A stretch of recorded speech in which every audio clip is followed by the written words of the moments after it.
Welcome to Knowledge Targeting Part 20, the two-phase protocol from surveillance to assault. This episode closes Section 2, the technology of targeting. It does not introduce a new device. Instead, it examines a structure. The claim that everything the previous 9 episodes described fits one sequence, run deliberately against one person. That claim comes from a compiled testimonial document, and how we handle it will define the next 2 hours of this program. That sentence opens the document this episode is built around, the Mind Weapon compilation, held in the TI-1 Voice Knowledge Base as File 19, compiled by Anna Fubini. The full line ends 24 hours a day, 7 days a week. Whatever the compiler means by electronic harassment, the description reached for is total. Not discomfort, not stress, a violation of mind and body without pause. That is an extraordinary claim. Knowledge Targeting is a 50-part documentary series produced by TI-1 Voice. Each episode takes one chapter of the community's own literature and reads it against the documentary record. What is proven, what is merely filed, what remains testimony. The series is not a defense of the targeted individual movement, and it is not a debunking of it. It is an audit conducted slowly in public with its sources named on screen throughout. This is Part 20 of 50. Part 19 traced the psychotronic weapon.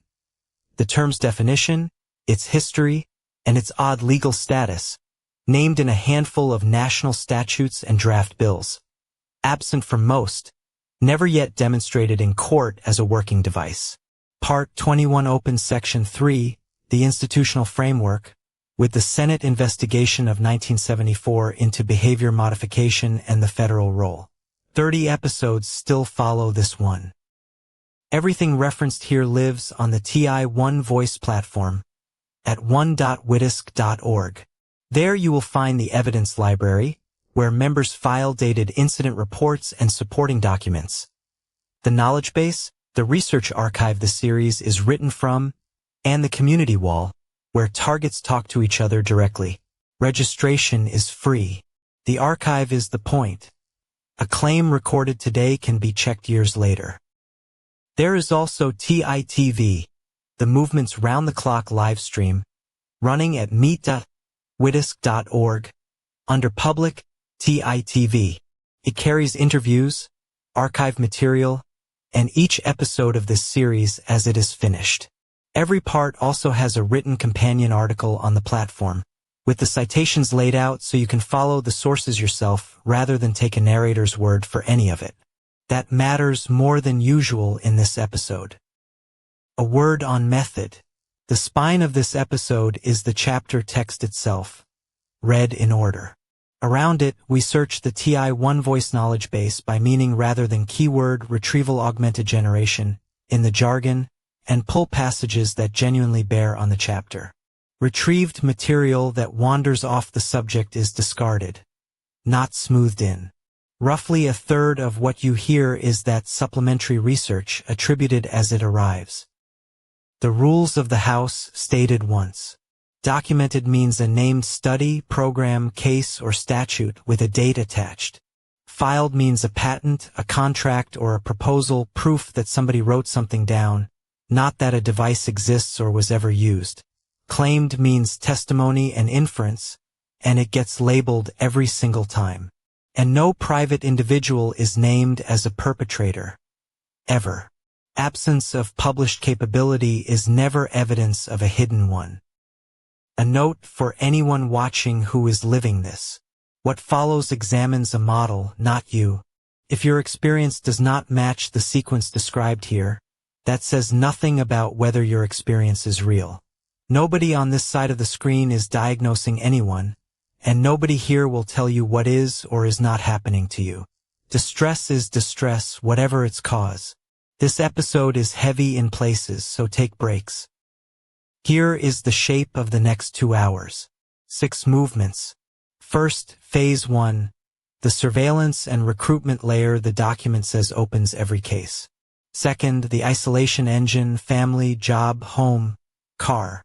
Third, the turn where exhaustion is treated as a signal. Fourth, Phase 2, the assault vocabulary tested against the one real laboratory result behind it. Fifth, the human cost. Sixth, the model assembled whole. None of it ends in a verdict. So to the chapter itself. It carries an unusual subtitle, presented honestly as a framework, not an established fact, and that subtitle is the whole discipline of the next 2 hours compressed into 9 words. The chapter's own opening line calls what follows a reading, not a verdict. It refuses, in its author's phrase, to let one genuine data point carry the weight of an entire unverified operational theory. That is the standard. What is this document? The Mind Weapon compilation sits in the TI-1 voice knowledge base as entry 19, credited to a compiler, Anna Fubini. It is not an institutional report. It gathers testimony, forum material, and second-hand technical claims, and it keeps the original capitalization and punctuation of what it collected. The chapter says so plainly, and that matters. Irregular typography is one honest marker of a compiled testimonial source. Here is the model as the document states it. Phase 1 is the harassment and surveillance program. Echelon, Tempest, microchips, implants, see-through-wall radar, alongside informants, neighbors, and co-conspirators. Its stated purposes are to harass, discredit, and harm. Phase 2, after isolation, is directed energy assault. Extreme head pain, voices, bodily pain. Hold that shape in mind. It is a model drawn from testimony, not a program anyone has documented. That distinction governs everything that follows. Who built this framework and out of what? Not an agency. The two-phase protocol is an explanatory model assembled inside the targeted individual community, out of thousands of first-person accounts, forum posts, and shared vocabulary, then written down by compilers like the one behind Knowledge Base 19. The Knowledge Base's own article on the movement describes exactly that process. A framework that turns scattered, frightening experiences into a single recognizable story. No agency has been shown to run it. And here is the trap stated plainly once so it stays with you. A model that fits the reports is not thereby evidence that the reports share a cause. Coherence is not corroboration. A well-built framework can organize misattributed experience exactly as neatly as it organizes real events. That is what frameworks do. The two-phase protocol's tidiness is a property of the model. It is not proof of the thing modeled. The model does borrow real vocabulary. These are documented. The FBI's counterintelligence program, exposed when citizens burgled a field office in Media, Pennsylvania in 1971. The National Security Agency's Operation Minaret watchlists, and the Socialist Workers' Party's long lawsuit, which established surveillance, infiltration, and personal sabotage against a lawful political party. Those are court records and congressional findings. They are not evidence for the two-phase model. They are the borrowed grammar of one. But mark what kind of link that is. Zersitzung, East Germany's Stasi doctrine of decomposition, set out in a directive of 1976, used rumor, job loss, and small domestic sabotage to break a dissident without arrest. The resemblance to what targets describe is real and worth naming. It is an analogy. It is not a lineage. Nobody has shown a line running from a Stasi directive to a modern case. Similar shape, unproven descent. Now to section 1.1 of the chapter, and its first move, consolidation, not introduction. Nothing new is added here. The document simply names, in one breath, everything it says arrives at the start. Echelon, Tempest, microchips, implants, see-through-wall radar, informants, neighbors, co-conspirators. Notice what that single list does. It places electromagnetic interception and human recruitment on exactly the same footing as interchangeable instruments of one plan. That equivalence is an assumption, not a finding. So what the chapter is really weighing is not any single device. Chapters 11 through 19 already did that, one at a time. Echelon's reach, the directed energy taxonomy, Phrase 1962 microwave hearing result, brain-machine interface research, remote neural monitoring patents, satellite claims, the 5G extrapolation, the funding bodies, the legal record. What is new here is a claim about sequence. That these are run together as one opening program against one person. One line closes this opening stretch, and it is the chapter's own. Phase 1 is everything that watches, before anything is said to hurt. Whether each named technology is real, deployed, or capable of what is claimed is a separate question, weighed across the last 9 episodes. What comes next is the architecture itself, the surveillance and recruitment layer, its stated purposes, and the isolation the document says it is built to produce. The Mind Weapon document names its Phase 1 toolkit in a single breath. 8 items, no distinctions. That grammar does real work. Placed side by side, a treaty-backed interception system and an unverified implant borrow one another's credibility. The reader inherits the impression that all 8 rest on the same footing. They do not. So we do the slower thing and take the roster apart one entry at a time, asking what is on the record. Sort the 8 before examining them. Echelon is documented, examined by a European Parliament committee. Tempest is documented, but it is a vulnerability class, not a surveillance service. Through-wall radar is documented and commercially sold. Microchips and implants are claimed, resting on patents and testimony. Informants and neighbors sit in a mixed register. Coordination against a named person is claimed, while the general machinery of recruited harassment is historically documented. 3 registers, 1 list. Echelon is the best documented entry, and it is worth stating plainly what that means. A signals intelligence sharing arrangement among the Five Eyes nations: the United States, the United Kingdom, Canada, Australia, and New Zealand, descended from a wartime agreement of 1943. Its existence is not a theory. The European Parliament created a temporary committee to investigate it in the year 2000, and that committee reported the following year in a public document anyone can read. The chain is datable. 1943, the wartime British-American Signals Agreement. 1946, its peacetime successor, the UK-USA Accord, eventually binding 5 nations.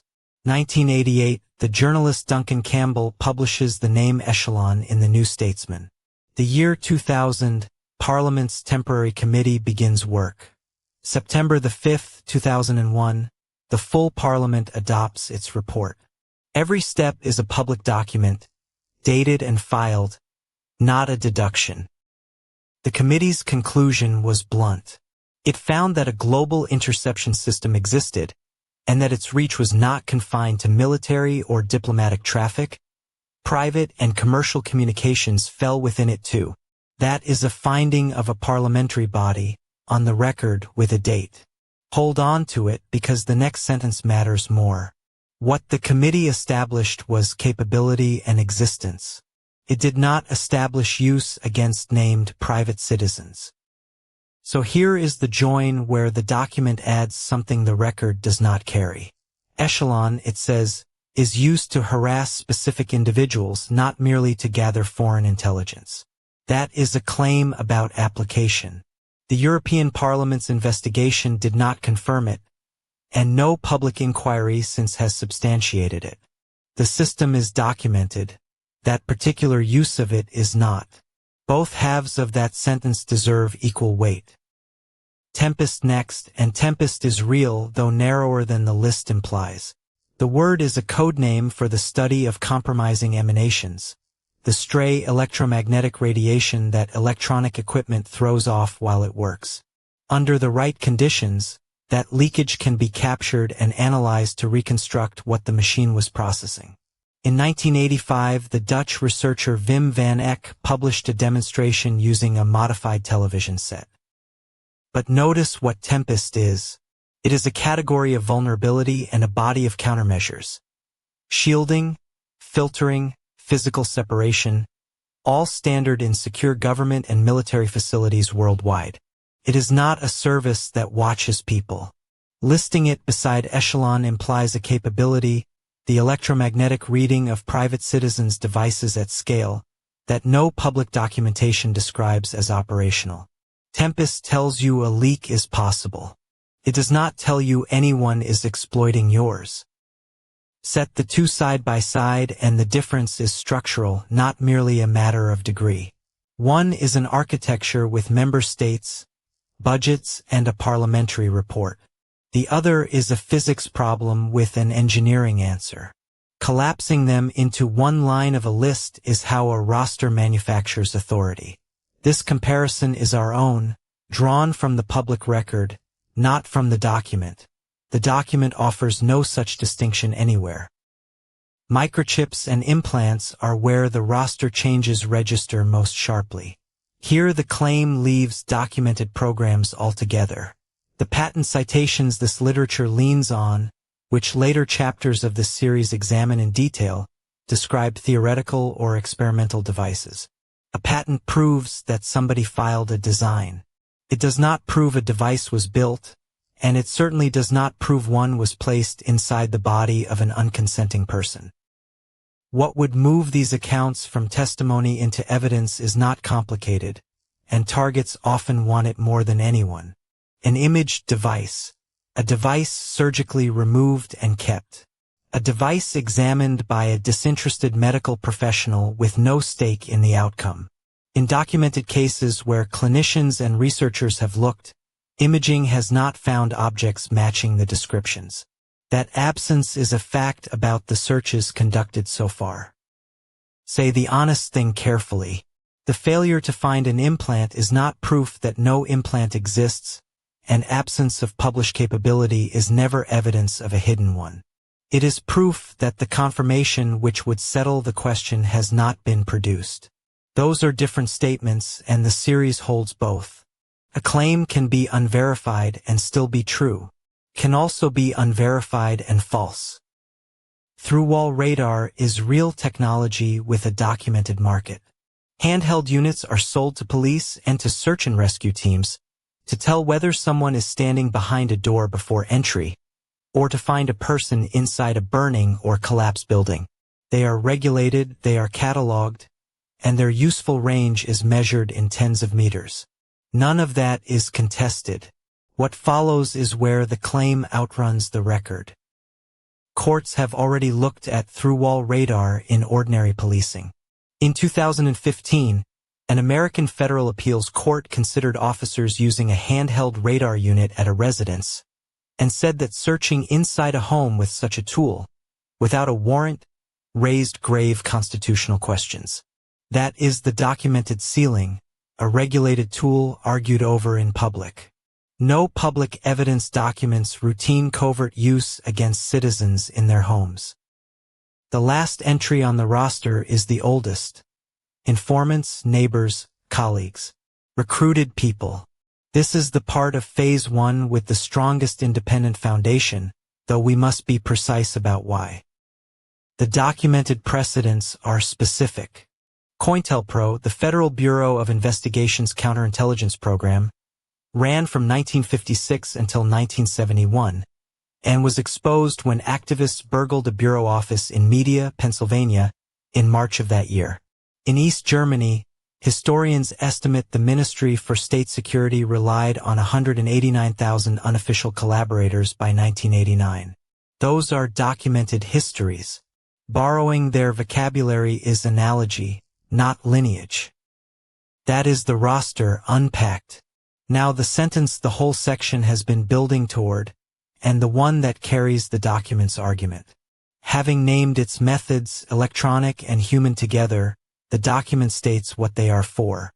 3 purposes, given in a single line, with no further elaboration and no citation of any kind. To harass, to discredit, to harm. Everything after this depends on those 3 short words. Take them one at a time. Harass names sustained pressure across ordinary life. The street activity, the workplace friction, the interruptions and intrusions earlier episodes recorded in Target's own words. Discredit names something colder and strategic, eroding a person's credibility before any complaint is made. so that when they finally ask for help, the help arrives already primed to disbelieve. Harm names direct damage, treated as intended rather than incidental. Discredit is the hinge, and it is worth seeing why the model finds it so persuasive.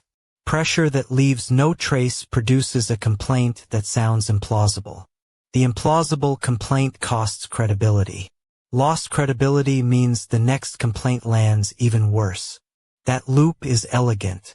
But an elegant loop explains a disbelieved person's experience just as neatly, whatever the cause of it, and that is precisely the problem we have to name. So hold the framework loosely. It is a compilation, assembled by its authors from patent numbers, institutional names, and testimonial language, without footnotes and without findings. The knowledge base notes that the community's shared vocabulary lets people categorize confusing experiences, which is genuinely useful and also a risk. A well-built model can organize misattributed experience as tidily as real events. Coherence is not corroboration. Next, what the document calls Phase 2. Every tactic just described assumes something that comes before it. To follow a man home, you must know which way he walks. To pick the hour that hurts most, you must know his hours. The document's Phase 1 begins already knowing the target. That knowledge has to come from somewhere, and the somewhere is a period of watching that the text implies but never spells out. It is where the model turns next. Intelligence work has a name for that period of watching. Pattern of life analysis. The knowledge base traces it to early 20th century police work, refined through Cold War counterintelligence, and transformed after the September 11th attacks by the mass collection of digital metadata. Its aim is modest and ruthless. Establish what a person ordinarily does, so that anything unusual stands out, and so that any operation can be planned around the openings a routine creates. A baseline is built from unglamorous detail. When you wake, when you leave, which route you take, which shop, which cafe, which gym, who you telephone and how often, which of your relationships are strained and which are load-bearing, what you owe and to whom. None of this is exotic. All of it is the ordinary furniture of a life, written down by somebody who is not you and read for leverage. The chapter puts the logic in 4 blunt sentences. A target who walks the same route at the same time is predictable. A target whose marriage is strained has a vulnerability. A target whose money is tight can be pressured. A target with no close friends can be isolated further. Read them slowly. Nothing there requires exotic technology. It requires patience, a notebook, and a willingness to treat a person as a problem to be solved. Here is the sequence the model implies, and the label matters more than the boxes. This is a reader's reconstruction, assembled by the targeted individual community from thousands of first-person accounts. It is a framework for organizing experience. It is not an operational doctrine anyone has produced, and no agency has been shown to run it. Observation, then a baseline, then harassment, then isolation, then the turn. Tidy shape honestly labeled. The documented practice is real and specific. Military and law enforcement targeting cells run pattern of life analysis inside what they call the find, fix, finish cycle. The knowledge base entry on the National Security Agency program Gilgamesh describes exactly that technique applied to drone operations, identifying people by movement, communication, and social network. That is documentation. The borrowing runs one way only. The model takes its vocabulary from this practice. Shared vocabulary is analogy, not lineage. That last point deserves emphasis because it is easy to lose. The source document never uses the phrase pattern of life analysis. It never describes a reconnaissance phase in operational language. The phase is an inference, drawn by readers who notice that harassment tailored to a person's routine must be preceded by somebody learning that routine. The inference is reasonable. It is still an inference, and it belongs in the claimed column, not the documented one. The chapter names a second dimension, and it is the humane one. Suspecting you are watched without being able to confirm it is its own kind of pressure. A person who knows they are under surveillance can take countermeasures, seek a lawyer, or simply orient themselves to the facts. A person who suspects and cannot confirm lives in permanent low-grade vigilance. That is exhausting. Over years it is genuinely damaging, whatever the cause turns out to be. Now the hard sentence, and we will say it once, plainly. A model that fits the reports is not thereby evidence that the reports share a cause. Coherence is not corroboration. A well-built framework organizes misattributed experience just as neatly as it organizes real events. That is what frameworks do. The two-phase protocol is elegant, and elegance is a property of the explanation. It is not proof of the thing explained. Hold both facts at once. The chapter is candid about a structural problem. The prephase is the hardest part of the model to test. A feeling of being watched, however sincere, cannot be verified without access to the systems allegedly doing the watching. And those systems, interception, satellites, informants, are built to leave no trace. So the model describes a program designed to be undetectable, then reads the absence of evidence as proof of how well it works. The model borrows its vocabulary from documented practice, and the borrowing is worth naming precisely. The Federal Bureau of Investigation ran COINTELPRO from 1956 until its exposure in the media, Pennsylvania burglary of 1971. The National Security Agency kept watch lists under Operation Minarett. East Germany's Ministry for State Security codified Zersitzung, decomposition, in 1976. All documented. None of them the two-phase protocol. Analogy, not lineage, and the distinction is the whole discipline. One more guardrail and it cuts both ways. Absence of published capability is not evidence of a hidden one. Because a surveillance system would be secret, it does not follow that a secret system exists. That reasoning would license any belief at all. What it does license is a demand. If the watching is real, it leaves records somewhere, held by institutions that can be compelled. That is the only honest route forward. Which brings us to the one part of this chapter with genuine independent support. Across hundreds of accounts, the first theater is not the street and not the bedroom. It is the workplace. Before the housing goes, before the family fractures, before any physical sensation is reported, there is very often an episode at work that the person later marks as the beginning. Here the evidence gets firmer, and the register changes. The arc repeats with unsettling regularity. A competent, respected employee begins to hit inexplicable friction. Assignments change without notice. Messages go unanswered. Small errors are inflated into incidents. Colleagues cool. A supportive manager turns critical. Ask directly what is happening and you are told nothing is happening, or that you are imagining it. Eleanor White's account adds the detail that stings. Tasks either beneath your competence, to humiliate, or beyond it, to guarantee failure. Then comes the part that closes the door. The target does the responsible thing and uses the formal channels, human resources, the grievance procedure, the union. And every route confirms the marginalization. The complaint is investigated and found unsubstantiated. Or the investigation simply never ends. Or, worst of all, the act of complaining is filed as evidence of instability. Trying to prove you are not the problem becomes proof that you are. That pattern has a name in the academic literature and a documented research program behind it. Workplace mobbing. Heinz Lehmann, a Swedish psychologist, pioneered its study in the 1980s and described exactly what Phase 1 accounts describe.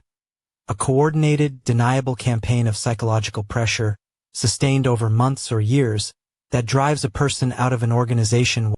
Lehmann was strict about definitions, which is why his work survived scrutiny. To count as mobbing, the hostile acts had to occur at least once a week and continue for at least 6 months. Below that, it is conflict. Above it, something else. He documented the health consequences too: depression, anxiety, post-traumatic stress symptoms, suicidal thinking. Those are the same words the targeted individual literature uses for the emotional state at the turn. But notice what Lehman did not study. Cause. He was examining mobbing as an organizational pathology, and he attributed it to bad management, toxic culture, and the scapegoating of people who seem different. The document under discussion attributes the identical pattern to an external program, with the employer and colleagues recruited or compromised. Same observed behavior. Two very different engines. Only one of them has published research behind it, and it is not the second. The chapter makes a subtle point here, and it deserves care. The two explanations are not mutually exclusive. An outside agency wanting to isolate someone would not need to build a conspiracy at all. It would only need to feed existing resentments, supply a rumor, ensure a complaint goes unanswered. The employer would never know it had been used. That is a coherent hypothesis. It is also, so far, entirely unevidenced. And that ambiguity is where the target is left standing. Ordinary mobbing and externally instigated mobbing look identical from the inside. The person loses the job either way. The allegation of coordination sounds paranoid either way. The inability to prove it confirms to the organization that they were the problem. Whatever the cause, the damage is real and the person deserves to be believed about the damage. What follows is the home. So the question that hangs over the whole model is this. Read plainly, the claim is about position rather than power. An isolated target cannot corroborate their own experience, because no one else was there. An isolated target cannot mobilize a lawyer, a union, a doctor, or a journalist, because those relationships have gone. And an isolated target who reports what is happening sounds like a person with nobody to vouch for their sanity, for the simple reason that nobody is left to vouch for anything. The document's logic is not invented from nothing. It is assembled from three separate bodies of writing. First, the literature on coercive control in domestic abuse. Second, the tradecraft literature of counterintelligence. Third, the gang-stalking literature, that part of targeted individual writing concerned with the human and social side rather than with beams and voices. Each is real. The synthesis that joins them is the document's own contribution, and it is a model. Three documented practices supply the vocabulary. In counterintelligence, an operation begins with a study of the target's weaknesses, and isolation is among the most useful weaknesses to create. In East Germany, the State Security Ministry's directive of 1976 set out Zersetzung, decomposition, the quiet wrecking of a person's reputation and relationships. In the United States, the Bureau's counterintelligence program ran from 1956 until 1971. Borrowing their language is analogy, not lineage. Set out as a sequence, the model runs like this. Surveillance first. Then sensitization, the making of ordinary things into signals. Then the four losses until support has gone. Only then, the model says, does the second phase begin. It is worth being exact about what this drawing is. It is a model assembled by the targeted individual community from its own reports. No agency has been shown to run it. The document itself puts the trigger in one sentence. Anna Fubini writes that the isolation is needed in order to have access to the person, so that the experiments can be conducted on them. Read that carefully. It is a claim about purpose, and purpose implies a planner. Nothing in the document establishes who the planner is, or that the losses it lists were caused by anyone at all. Here the evidence runs out. There is a second reason isolation matters, and it does not require any program at all. A report of unseen harm is judged by who stands behind it. Knowledge-based material from TI One Voice describes the pattern. Clinicians hear paranoia, police close files without investigating, friends and family withdraw because they cannot make sense of it. Whatever begins the sequence, That response deepens the isolation and makes the next report harder. Now hold two things apart. A person may genuinely lose their job, their marriage and their home, and then genuinely begin to feel burning skin or hear sounds at night. This is the sentence to carry out of the episode. Coherence is not corroboration. A framework that fits thousands of accounts can be fitting them because it describes something real, or because it is broad enough to absorb almost anything. A well-built model will organize misattributed experience just as tidily as it organizes real events. The fit itself proves nothing either way. Only independent evidence can decide, and that is what is missing. Before the second phase, one more inventory. Phase 1 is built from parts, and the parts are not all of the same kind. Some are documented systems and documented social phenomena, with names, dates, and published findings. Others are claims about how those systems are used, and those claims have not been verified. On the page, they sit together in a single list. Listing them together is itself an argument. Set side by side, the inventory looks like this.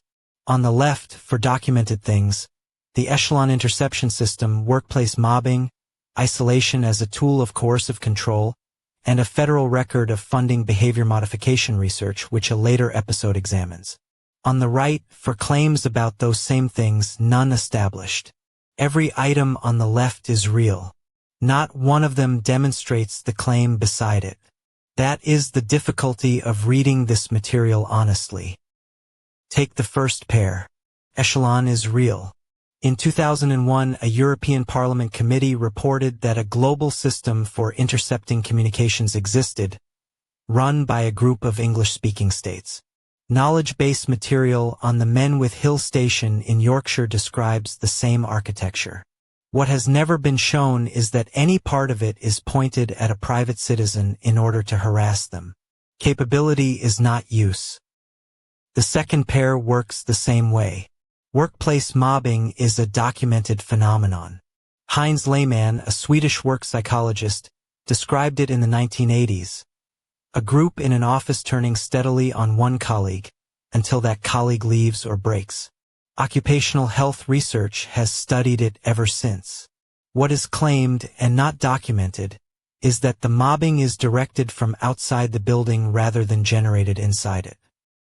Why does the list matter so much? Because credibility travels.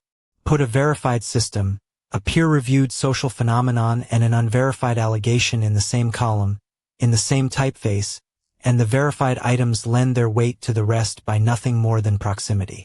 Nobody has to argue for it. The layout does the work. Reading phase 1 honestly means pulling the list apart again, item by item every time. Section 2 of the document opens with 4 words. Family, job, home, car. Anna Fubini writes that victims lose their families, jobs, homes, and cars, and move straight on. It would be easy to read that line quickly. It deserves the opposite. Each of those 4 is a documented category of harm in its own right, long before any question of a weapon enters the account. Take them one at a time. Start with work. Losing a job is not a feeling. It is a measurable event. Income stops on a known date. Professional identity stops. And in the United States, where health cover for working-age adults is usually tied to the employer, medical care can stop too, at exactly the moment a person most needs someone qualified to examine what is happening to their body. That timing matters more than it looks. Then housing. An address is not an abstraction either. Lose it and you lose a neighborhood, a postbox, a place to keep documents, and the settled base from which any complaint has to be made. Where tenant protections are weak, this can happen within weeks. And once a person has been out of housing for a while, getting back in becomes far harder than getting pushed out was. Homelessness is not a single event but a slope. Then family, and here the clinical literature is detailed. The National Domestic Violence Hotline, in its work on isolation tactics, records how abusers undermine a victim's ties to relatives and friends, not with exotic technology, but with manipulation, false accusation, and the slow erosion of trust. The result is precise and cruel. A person who has been made to seem unstable to their own family will not be believed by their own family.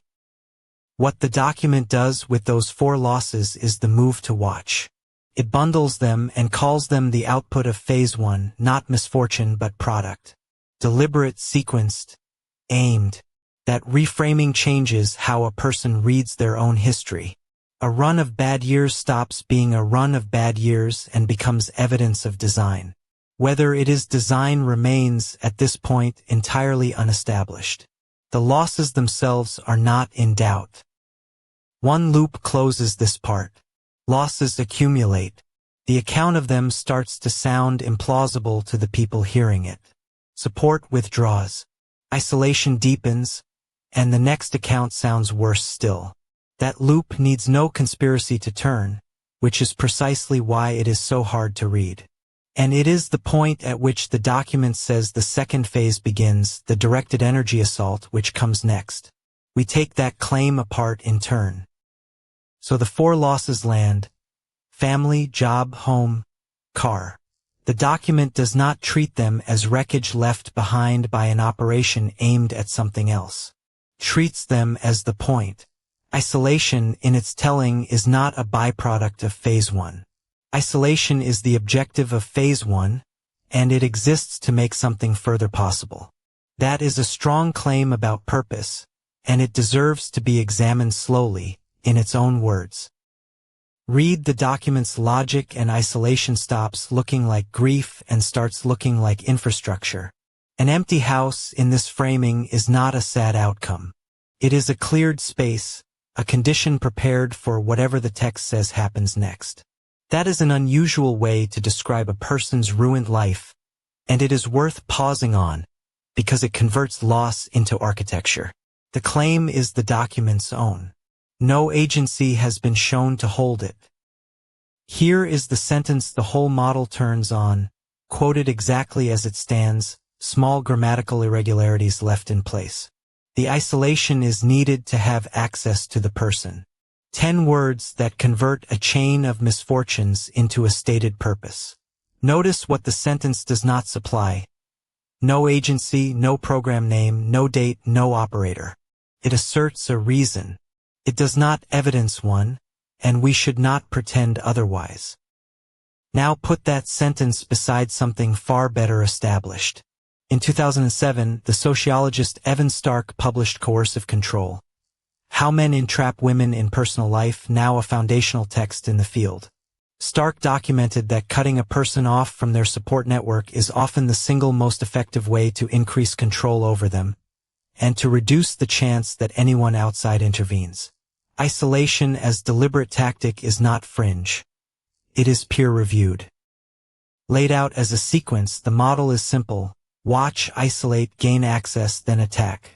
Say plainly what this model is. It is a framework assembled inside the targeted individual community, from testimony and from reading, to organize experiences that otherwise resist organization. No agency published it. No investigation established it.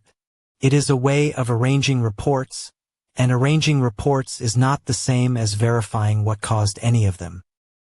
What does isolation actually take away? Not only comfort. Takes away the second opinion. An isolated person has no one to notice a pattern, no one to ask a skeptical question, no one to vouch for a change in behavior. Crucially, no one to offer the grounding alternative. That does sound like a real pattern, or equally, that might be something else entirely. Both replies require another person in the room.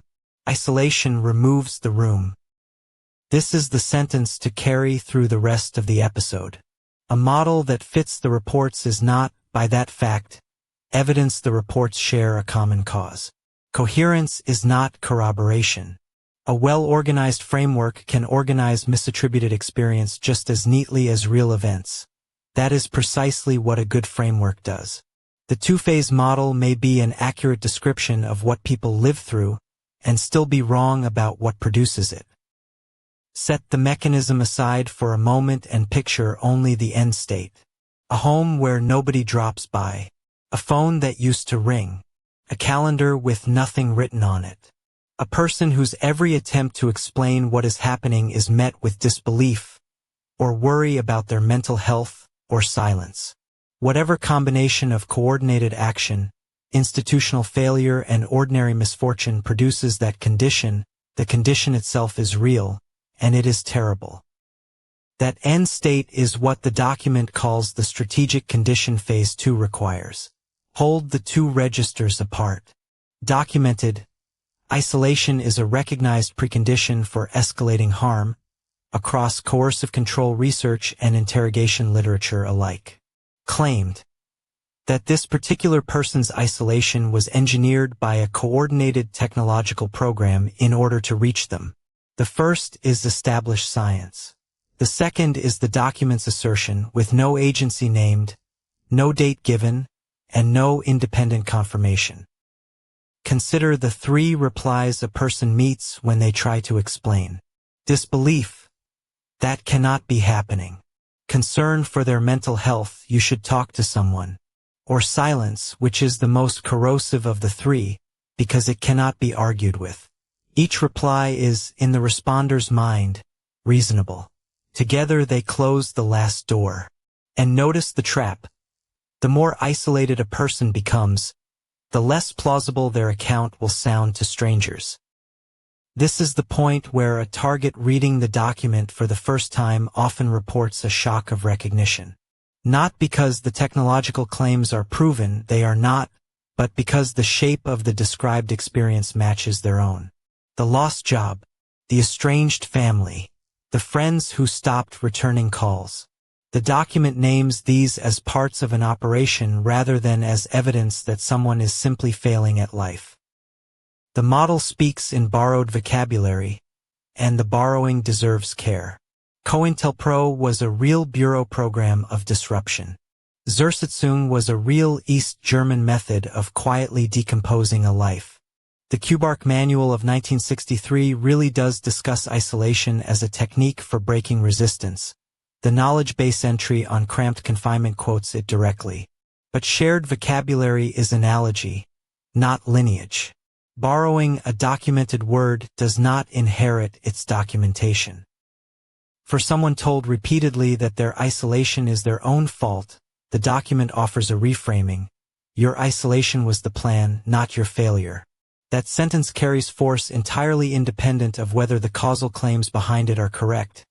And naming that force plainly explains why this document circulates, why it is shared, why it is cited despite its evidentiary weaknesses. A person who has lost everything wants one explanation that covers both losses at once. An isolated person becomes their own only witness, and the community's answer has been to write everything down.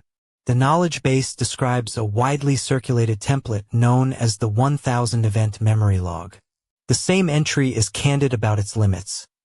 The logs carry no recognized evidentiary value in court, and critics warn that cataloging only the events that fit a belief can reinforce that belief. Documentation is worth doing. It is not, by itself, corroboration. Now to the passage itself and to the discipline that keeps the series honest. Quoting exactly, irregular grammar included, so that nobody has to take our paraphrase on trust. The chain of reasoning is plain enough. Destroy the surrounding life. Family, friends, work, home. That produces isolation. Isolation produces access. And access enables, in the document's own chosen word, experiments. That last word carries more weight than any other in the passage. Consider what the document does not say here. Not punishment. Not revenge. Not even harassment. It says experiments, a word implying something ongoing, iterative, almost clinical between whoever is responsible and the isolated target. The implication is that the person is not merely being hurt. They are being studied while being hurt, with the technique refined from the observation. That is the document's implication. It is not a finding, and no such program has been shown to exist. That framing, the isolated target as experimental subject, echo something genuinely documented in American medical and intelligence history: the use of captive or dependent populations as research subjects without meaningful consent. Prisoners, veterans, people who could not leave, whose compliance could be compelled, and whose protests could be dismissed as symptoms of the very condition being studied. The echo is real. Whether the document's compiler heard it deliberately cannot be determined from the document alone. 4 steps in the document's own order, and a warning about how to read them. This is a reconstruction of what one text asserts, not a chart of any established procedure. Nothing here has been demonstrated to occur. Remember too the rule that governs the whole series: absence of published capability is not evidence of a hidden one. The chain is coherent. Coherence, again, is not the same thing as corroboration. The documented record behind that echo has dates. A Project Artichoke paper of March 1955 reports total isolation trials on 6 volunteers, all United States servicemen. The QBARC Manual of 1963 treats isolation as a way to break resistance. In 1974, a Senate investigation examined behavior modification funded by the federal government. And in 2007, Stark's coercive control research.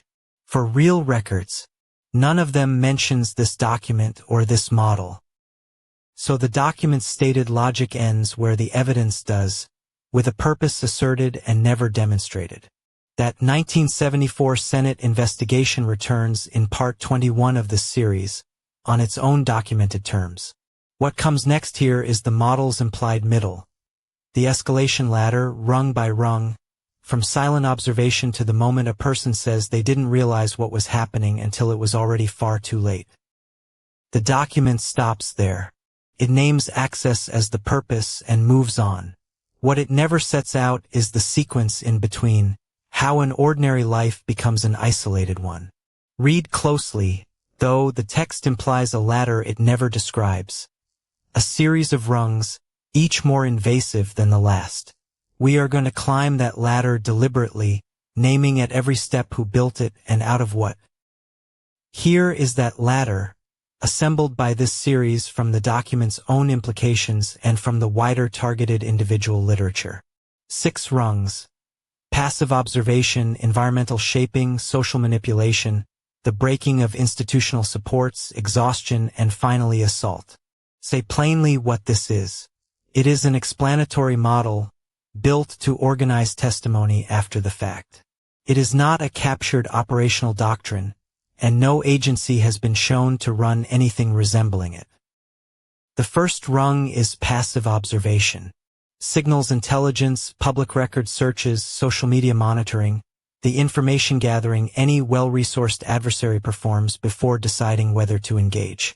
At this stage, the target senses nothing because invisibility is the point.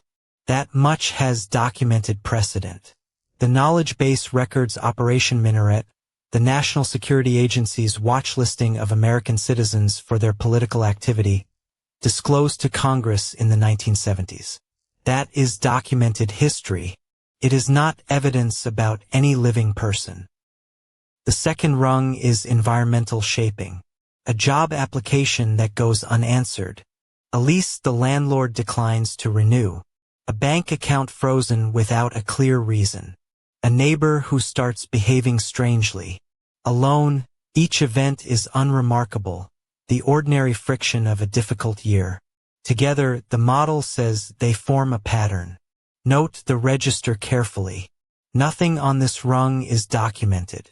It rests entirely on testimony, and testimony is where it must stay.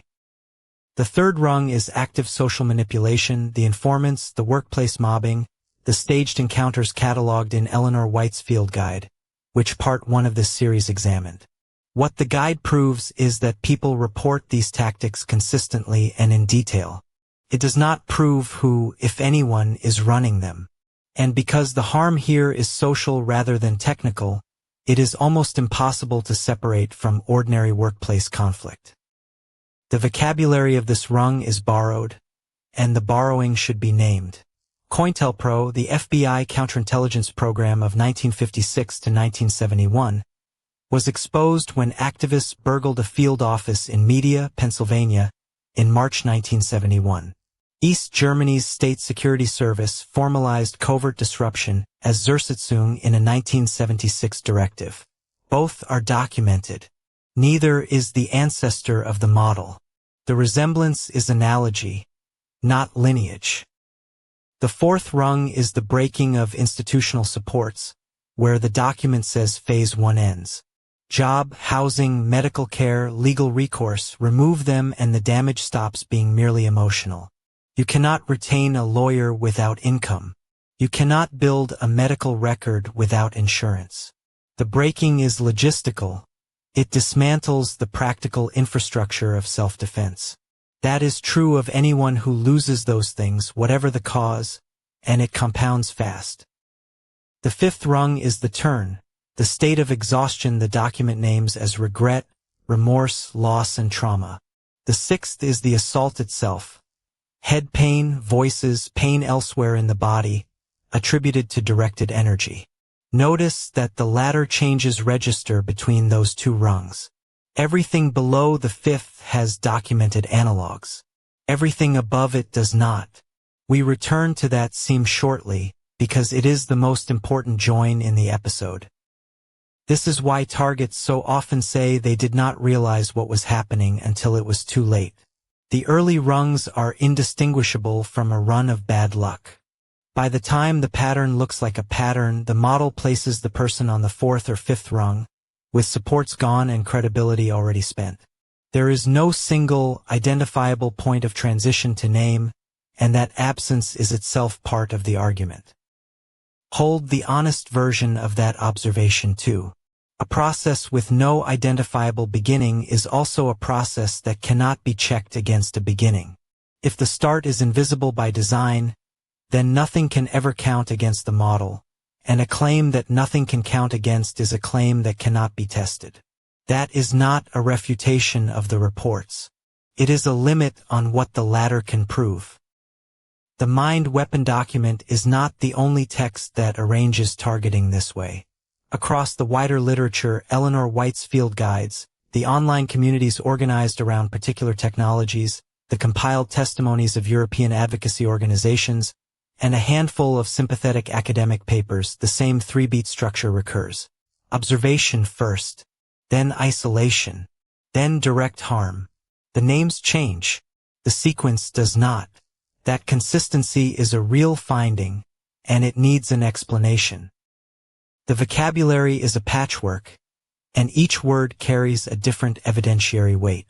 Zersitzung and disruption come from documented state practice.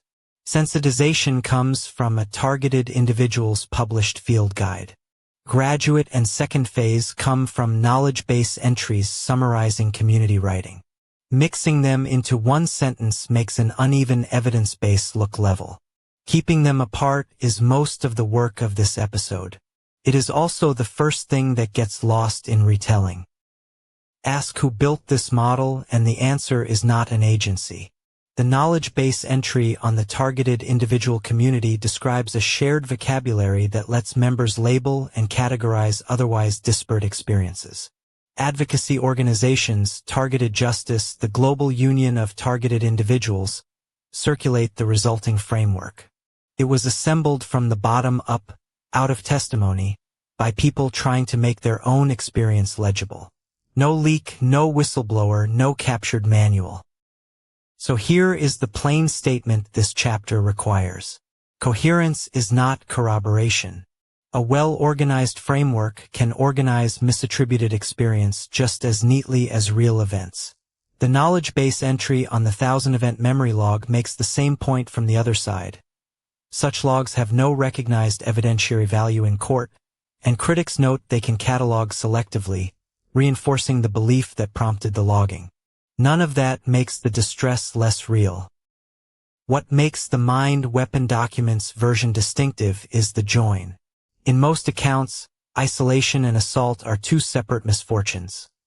Bad things, then worse things with nothing stated between them. This document supplies a link.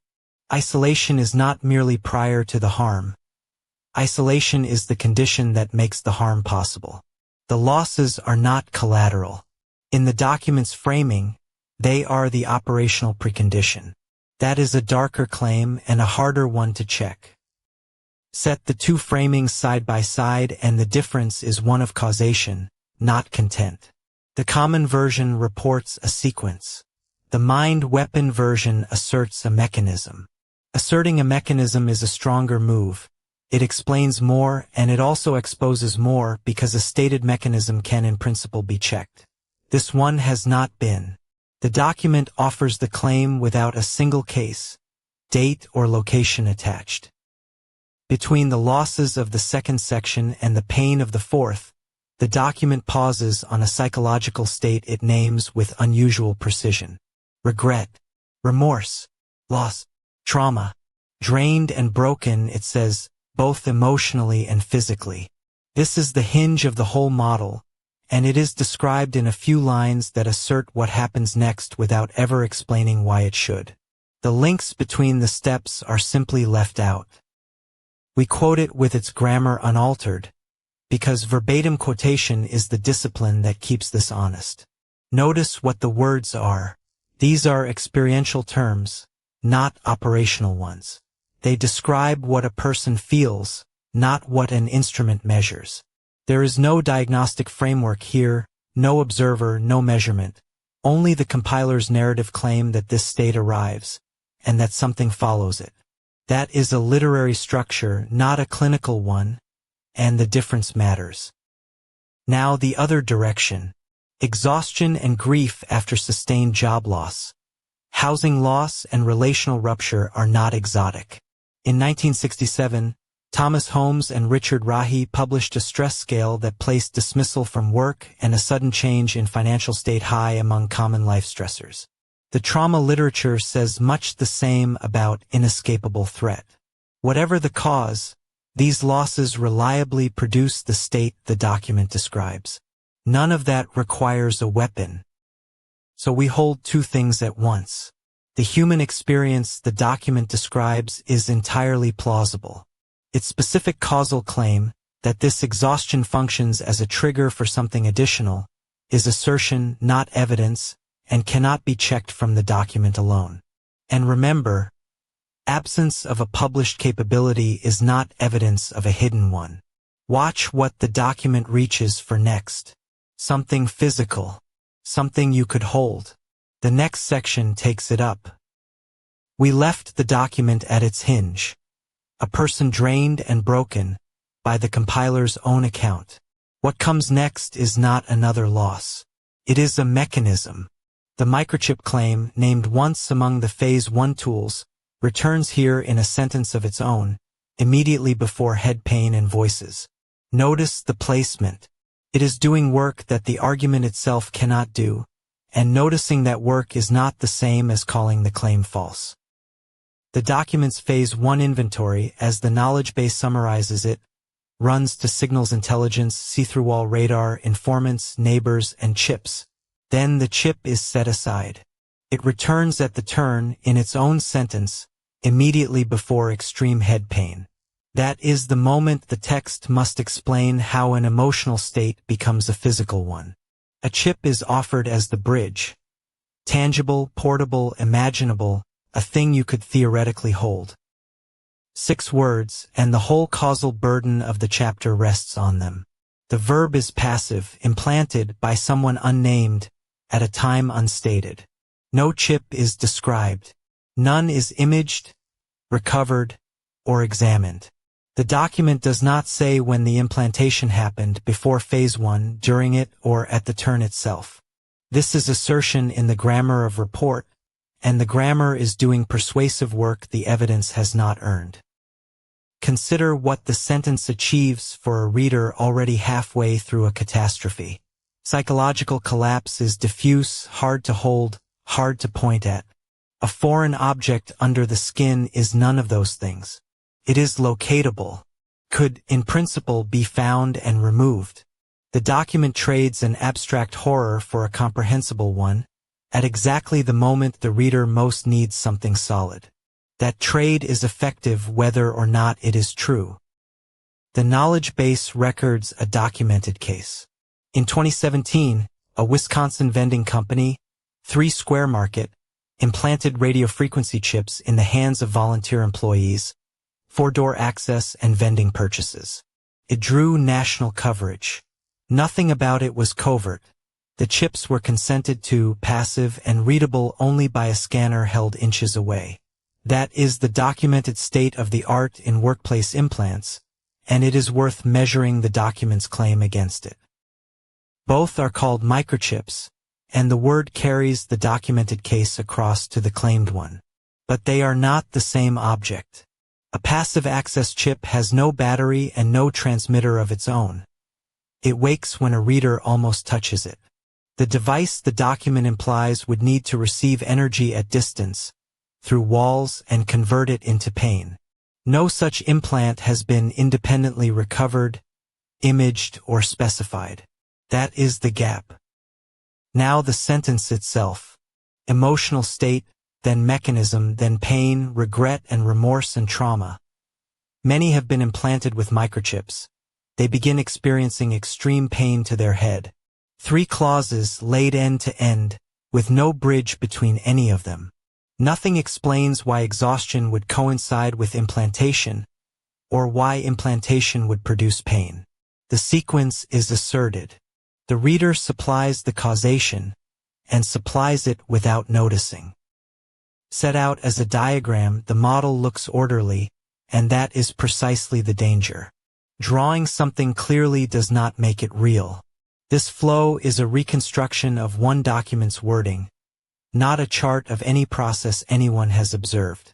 The community that reads this document has built a framework from testimony to make sense of testimony, and a framework can organize misattributed experience just as neatly as it organizes real events.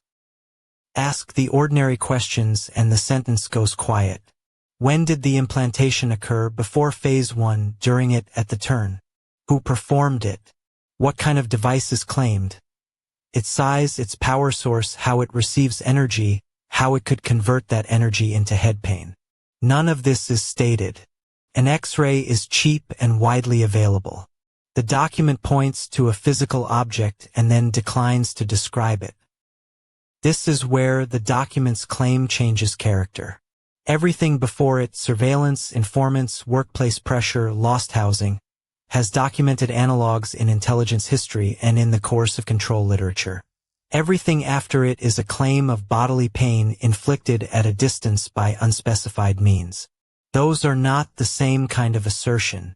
We mark the crossing here because the rest of this chapter lives on the far side of it. The vocabulary of the two-phase model is borrowed, and the sources it borrows from are real. In 1956, the FBI opened SOANT-LPRO. From 1967, Operation Minaret watch-listed American citizens. In March 1971, burglars in Media, Pennsylvania took the files that exposed it all. That is documented history. The model's borrowing of its language is an analogy, not a lineage. No record connects those programs to the claims in this document. Hold on to that because it governs everything that follows. The first half of this document describes harms with real historical precedent and, sometimes, court records behind them. The second half describes a weapon nobody has produced. The compiler moves between the two in a single sentence, without pausing. We will not. The rest of this chapter, and much of the contested ground this series has to cross, sits on the far side of that one line. Section 4 introduces nothing new. It gathers what this series has already examined: the directed energy taxonomy of Chapter 12, the microwave hearing effect of Chapter 13, the patent literature of Chapters 14 and 15, the fifth-generation beamforming extrapolation of Chapter 17. The document presents all of it as one delivery system under a single heading: directed energy weapons. Collecting a roster this way makes an uneven evidence base look uniform. Our job is to unflatten it again. One item on that roster is genuinely documented. In 2000, the European Parliament's Scientific and Technological Options Assessment Panel published a report on crowd control technologies. But the knowledge base entry is careful. Its authors did not endorse the existence of covert programs against individuals, and the technologies it surveyed belonged to military and police crowd control, not to domestic harassment. The report is real. The use it is put to is an extrapolation. Sort that roster honestly, and it separates into 3 registers.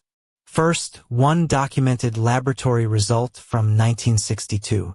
Then a stratum of paper, patents, contracts, a glossary entry. A patent proves a filing, not a device, and certainly not a deployment. Last, the claim itself, covert assault on a chosen person at will at range. Each register needs a different question asked of it. The document asks one question of all 3.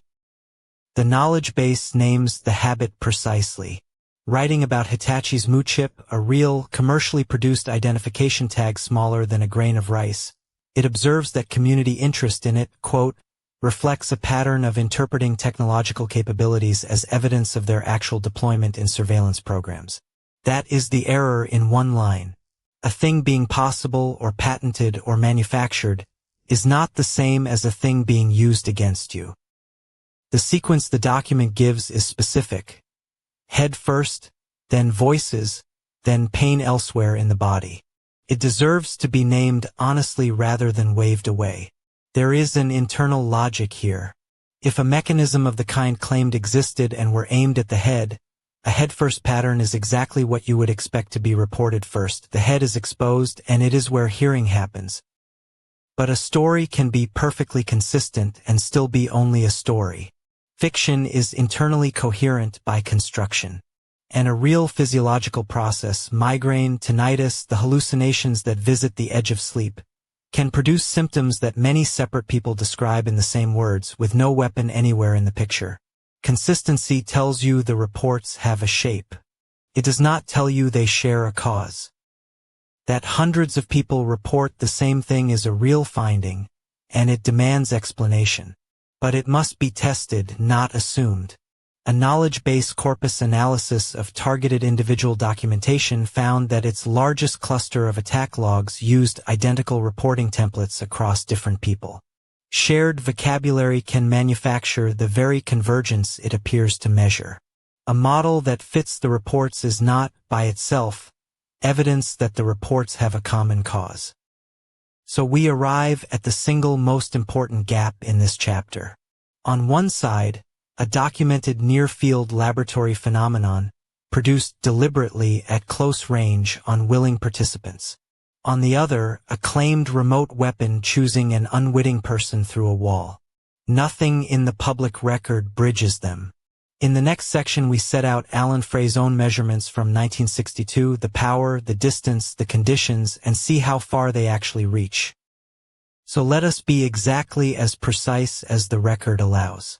In 1962, Alan Frey published in the peer-reviewed Journal of Applied Physiology a finding that has since been replicated many times.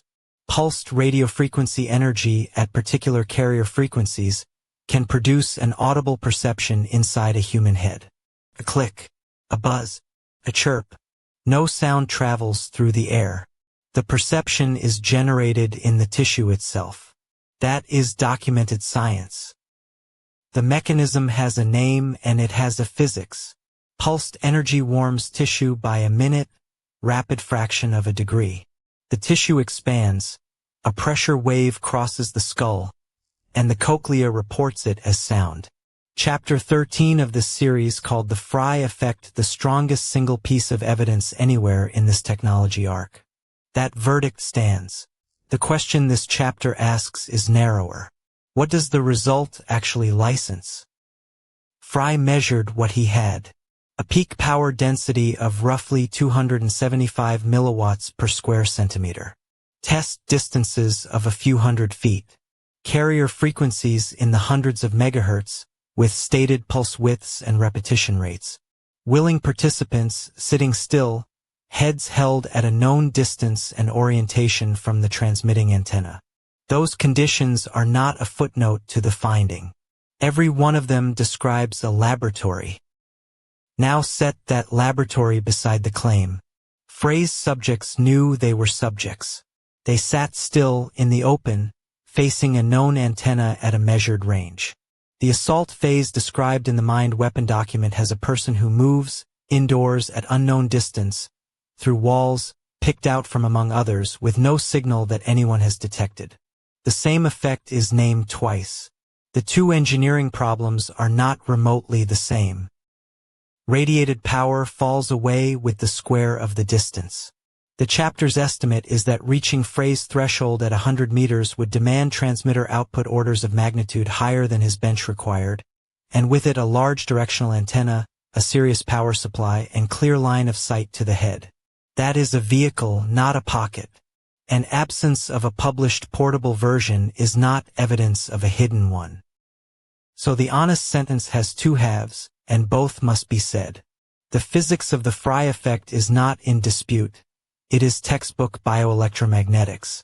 What is in dispute is the operational scenario built on top of it. Covert, remote, selective, through a wall, undetectable. That is where the evidence runs out. Not at the science, and not at the testimony, but at the join between them, which nobody has yet closed. The document names its delivery mechanism in one flat sentence, without a single qualification. The pain, it says, is delivered by directed energy weapons. Treating that sentence fairly means holding two facts at once, and refusing to drop either. The first fact is that institutional interest in non-lethal directed energy bioeffects is real, dated, and documented. The second is that interest in a concept is not the same thing as a fielded machine.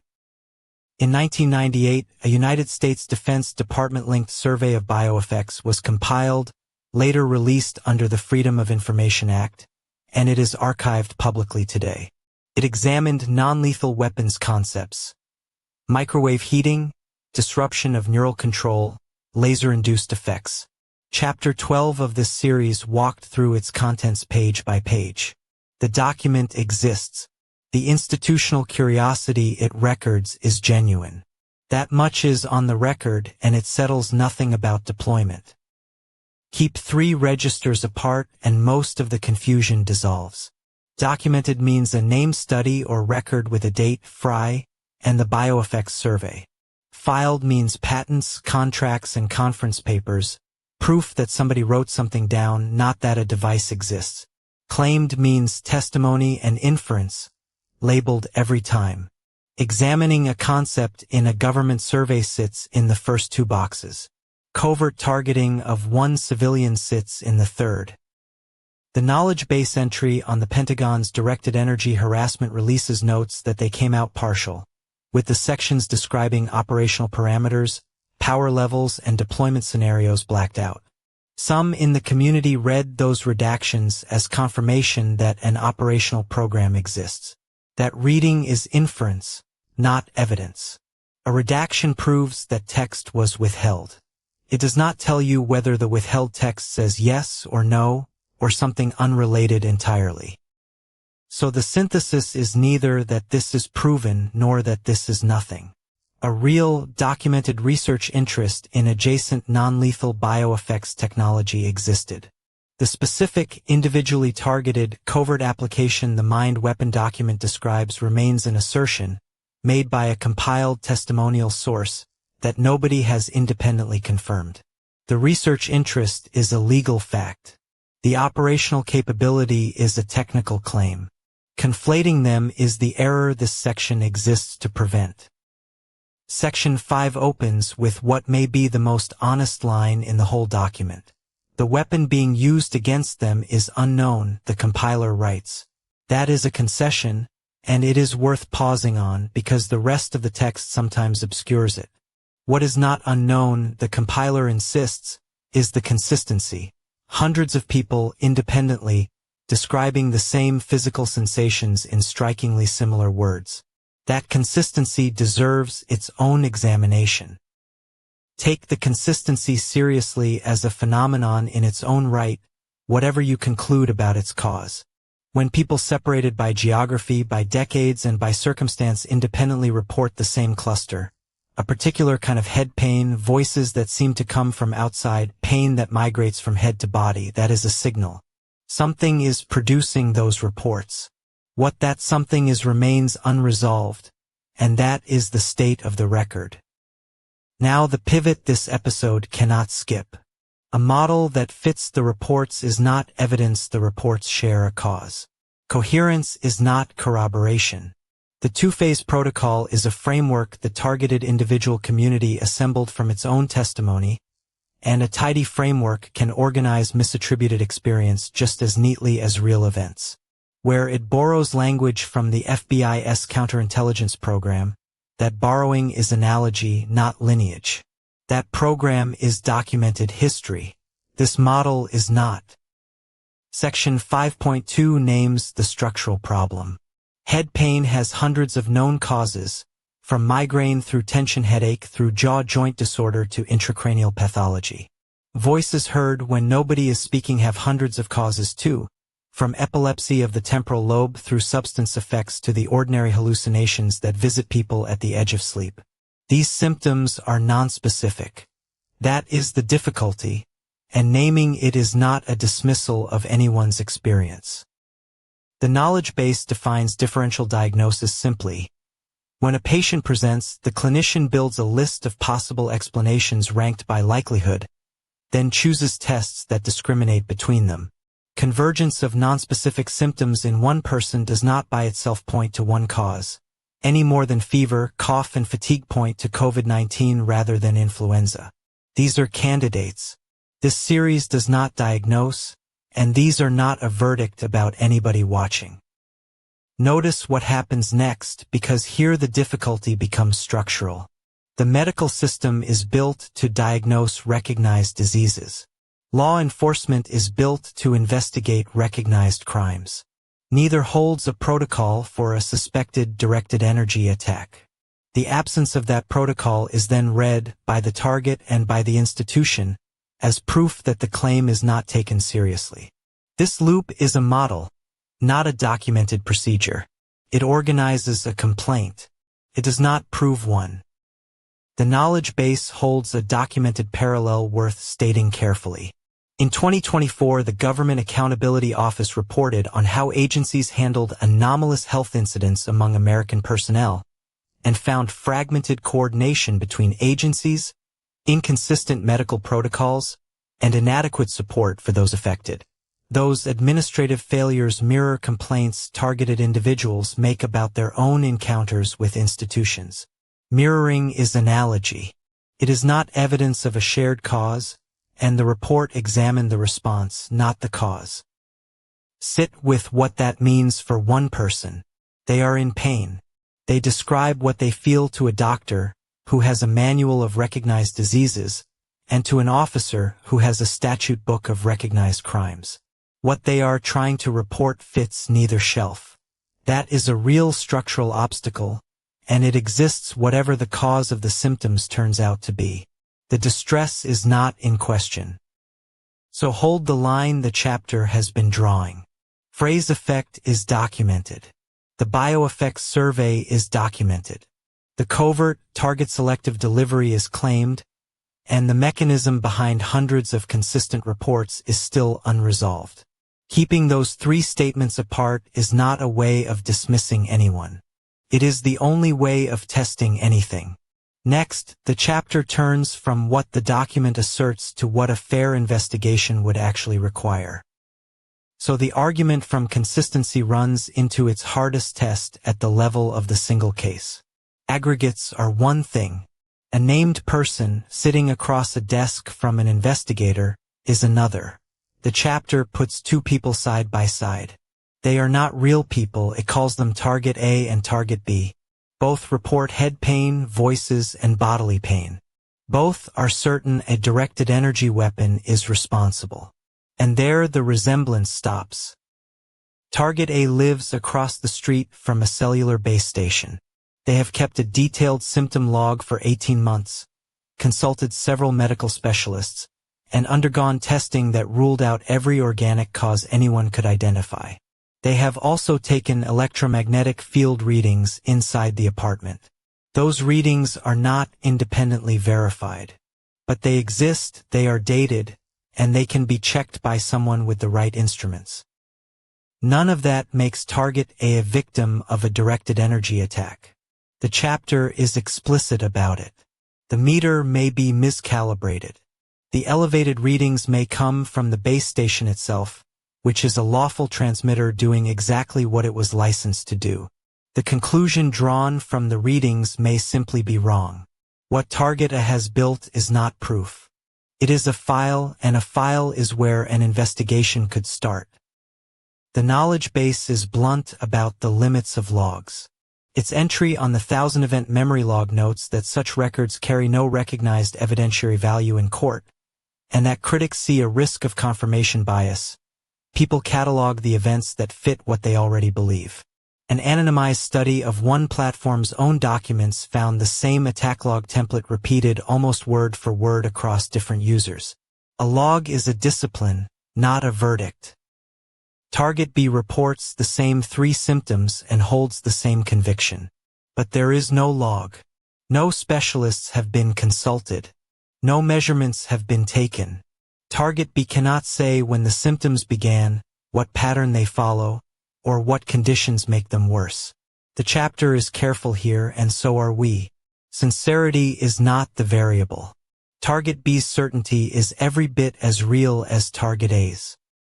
What differs is testability. Target A has produced claims an investigator could work with, dated, located, measurable, and capable of being wrong. Target B has produced claims that cannot be checked against anything outside the account itself.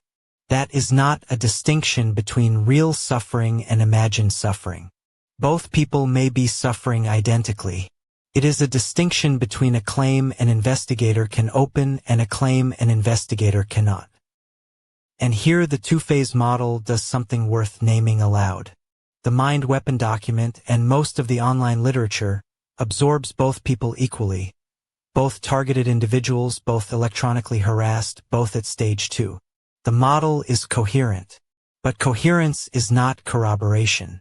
A well-built framework can organize misattributed experience just as neatly as real events, and a framework that never fails to fit cannot be tested. That is the model's problem, not theirs. What would a workable claim look like? The knowledge base describes one attempt at an answer. The SCORE initiative scored submitted incident reports with an evidence quality model that weighted 4 things: how densely an account was corroborated, how complete the data was, how close the record sat to the event in time, and how well it cross-referenced with other material. Those weights are a reasonable checklist, whatever one makes of the project. The scale ran from 0 to 10.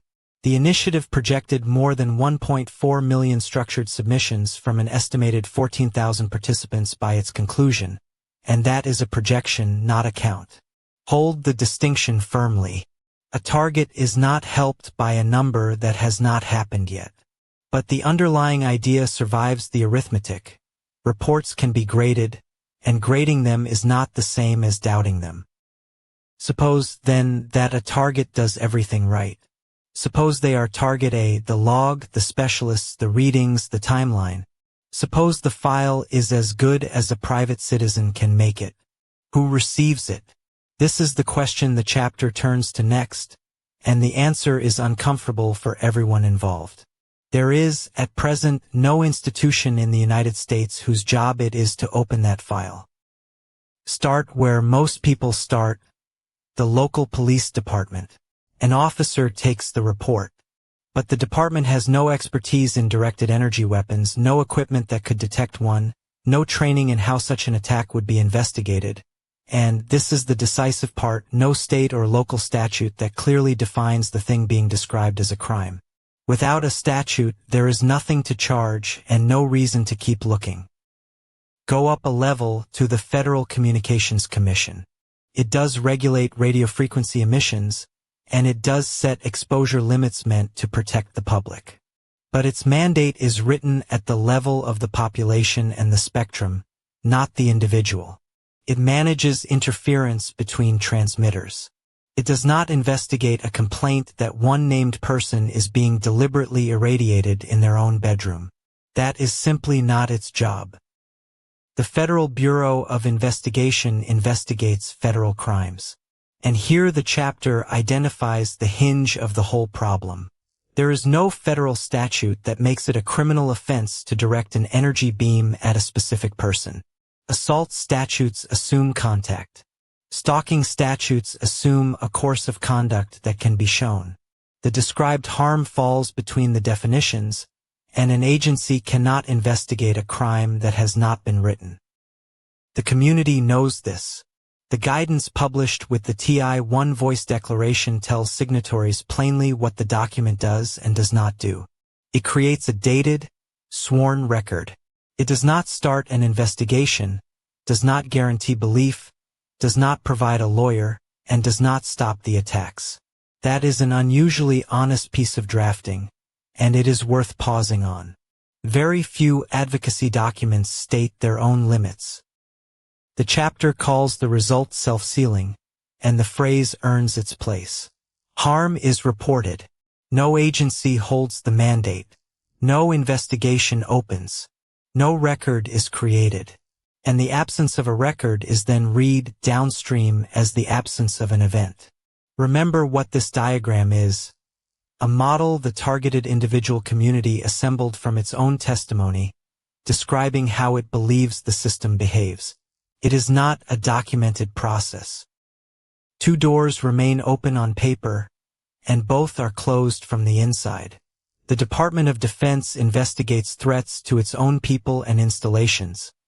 A civilian has no standing to ask, and any finding would likely be classified. Congressional oversight examines agency conduct, but a citizen cannot see classified material, and the Freedom of Information Act cannot reach a program whose existence is itself classified. Silence, though, is not confirmation. Many targets answer this with history, and the history is real. The break-in at the Bureau's Media, Pennsylvania office in 1971 exposed its own domestic disruption files. Operation Minaret watched Americans without warrants. Those are documented. But they are an analogy for institutional failure, not a lineage for this claim. And a vacuum is not a verdict. No agency investigating does not make the claim false, and does not make it true either. Now consider where this leaves a person in genuine physical pain. They go to a doctor. The doctor does exactly what a good doctor does and orders tests. The tests come back normal. The patient says, "But the pain is real." The doctor writes, "Patient reports pain of unknown origin." Both statements are true. Neither reaches the other. And the gap between them is not something the patient can talk their way across. Because what the patient is saying, "An unknown weapon is doing this," is not a diagnosis the framework contains. The chapter argues that persistence then carries a risk. A psychiatric label, delusional disorder somatic type, or paranoid schizophrenia. And once that label is applied, every later report of pain is read through it, as a symptom rather than a description. The more the patient insists, the more the label appears confirmed. This dynamic is documented, and not only here. The medical literature on medically unexplained symptoms, contested diagnoses, and diagnostic uncertainty describes the same trap in patients who have never heard the phrase targeted individual. What may be distinctive is the severity of this case. A person reporting a weapon that medicine does not recognize, routed into a framework that could not recognize it even if it existed. Hold that thought. The chapter has one more move to make. That is where the previous section left the patient. Labeled, and therefore unhearable. Now the chapter states its own editorial center directly. We do not know what produces the head pain, the voices, and the bodily pain that hundreds of people report. The Mind Weapon compilation does not claim to know either. Concedes in its own words that the weapon is unknown. What follows is an attempt to hold that admission honestly. What we do know is narrower and firmer. The distress being described is severe. It is sincerely reported. It is remarkably consistent across accounts gathered independently, in different countries and different decades. And it has consequences this series has already documented: lost jobs, lost housing, ruptured families. Consequences that are real whatever their ultimate cause. None of that is in dispute here. The mechanism is the open question. The suffering is not the open question. The chapter then names two failure modes and refuses both. The first easy path declares the technology proven. Directed energy weapons are definitely being used against private citizens. Full stop. The second easy path dismisses the testimony outright because the mechanism is unverified. Both are comfortable. Both are dishonest. Each one relieves the person holding it of the harder work, which is carrying an unresolved question and a suffering human being at the same time. Consider what the first path costs. Say the weapon is proven, and every listener now has a single thread to pull. One overclaim, checked and found wanting, discredits every careful claim standing beside it. The knowledge base entry on targeted individual event logs makes the same point from the other direction. Those logs carry no recognized evidentiary value in court, and critics note they can catalog only what already fits the belief. Now the second path. Dismiss the testimony because the mechanism is unproven, and you have not solved anything. You have handed the person back to a medical and social system that, as the previous section showed, is not built to help them. Their pain does not stop being pain because the explanation offered for it fails. The knowledge base notes that friends and colleagues often withdraw first, which is precisely how isolation deepens. The compilation itself concedes the point in one short line: the weapon being used against them is unknown. That is the most intellectually honest sentence in the document, and it sits oddly beside the certainty elsewhere in the same text. Holding both truths at once, real suffering and proven mechanism, is harder than choosing either alone. It is also the only honest place to stand, and it is the stance this chapter tries to model. The chapter now turns to one sentence it would have been easier to leave out. The document states that many take their lives. We include it because the document says it, and because omitting it would understate what this subject costs the people living inside it. But note immediately what the document does not supply. No count, no rate, no citation, no source of any kind. It is a claim, and we will treat it as one. 0 is the number of sources offered for that sentence. Not a study, not a survey, not a coroner's record, nothing an investigator could follow. That matters because the claim is grave, and grave claims carry a heavier evidentiary duty, not a lighter one. Reporting it as a statistic would be false. Suppressing it would be dishonest in the other direction. So it stands here as what it is, an assertion unsourced and serious. But we will not treat it as a casual line either. Whatever eventually explains the pain, the voices, and the isolation described across this chapter, the outcome named here is the gravest cost there is. It deserves care, and it deserves not to be used for effect. If any of this has landed close to your own life or someone you know, tell another person today. A friend, a doctor, a crisis line in your own country. Isolation is named across this series as the mechanism that turns suffering into something unbearable and unheard. That is why TI One Voice exists. At one.witisk.org, testimony is documented and witnessed alongside others. The platform's declaration guide is blunt about its limits. It does not start an investigation, and it does not guarantee anyone will believe you. Creates a record. A record is not a cure. It is the opposite of isolation. So let us put the model on the table piece by piece, exactly as the document presents it. 3 pieces, Phase 1, the turn, and Phase 2. Before we start, one thing needs saying plainly. This is a framework assembled by the targeted individual community out of its own testimony, and by one compiler out of that literature. It is not a documented program, and no agency has been shown to run it. The knowledge base summarizes the document structure in the same shape. Phase 1, harassment and surveillance. Echelon, Tempest, microchips, see-through-wall radar, informants and neighbors, with the stated goal of isolation from family, friends, jobs and homes. Phase 2, directed energy assault, said to follow once that isolation is complete. 3 boxes and 2 arrows. Remember that the arrows are the claim. The boxes contain a mixture of documented systems and unverified assertions. Piece A then. Phase 1 is a coordinated program of electromagnetic surveillance and human recruitment, running together against one person. 2 of its named components are genuinely documented. Echelon, the signals interception system, was examined at length by a European Parliament committee whose report appeared in 2001. Tempest is a real signal security discipline concerned with stray emissions from equipment. Those are facts. What the document adds is the claim that they are aimed. The human cost of Phase 1, as the document frames it, is the loss of family, job, home, and independence. And here is the distinctive move. Those losses are not described as collateral damage.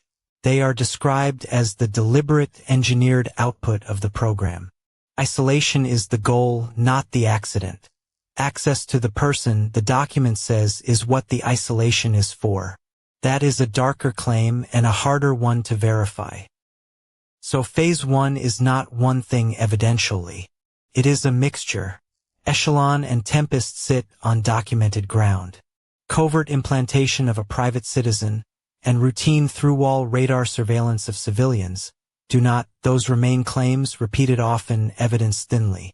Patents exist for related ideas, and a patent proves only that someone filed a description. It does not prove a device was built, and it does not prove one was ever used against anyone. Piece B is the turn, the hinge between the 2 phases. The document describes it in 6 words: regret, remorse, loss, trauma, drained, broken. Notice the register. That is experiential language, not operational language. It tells you what the person feels at the threshold. It does not tell you what any operator does or when, or how anyone on the outside would know that a threshold had been crossed at all. And exactly here, at the weakest joint in the model, the microchip claim reappears. It is doing structural work. Emotional exhaustion does not obviously cause physical assault, so an implant is offered as the bridge, something tangible that could connect the broken person to the beam. The causal mechanism is never explained. A bridge is asserted where an explanation is missing, and asserting a bridge is not the same as building one. Piece C is Phase 2. A directed energy assault claimed against the head first, then voices, then the body. The document gathers all of it under one catch-all label, directed energy weapons. 2 real things are borrowed to hold that up. Alan Frey's microwave auditory effect, demonstrated in a laboratory in 1962, and the Pentagon's 1998 survey of non-lethal weapon bioeffects, a genuine document, later released under Freedom of Information law. Both are real.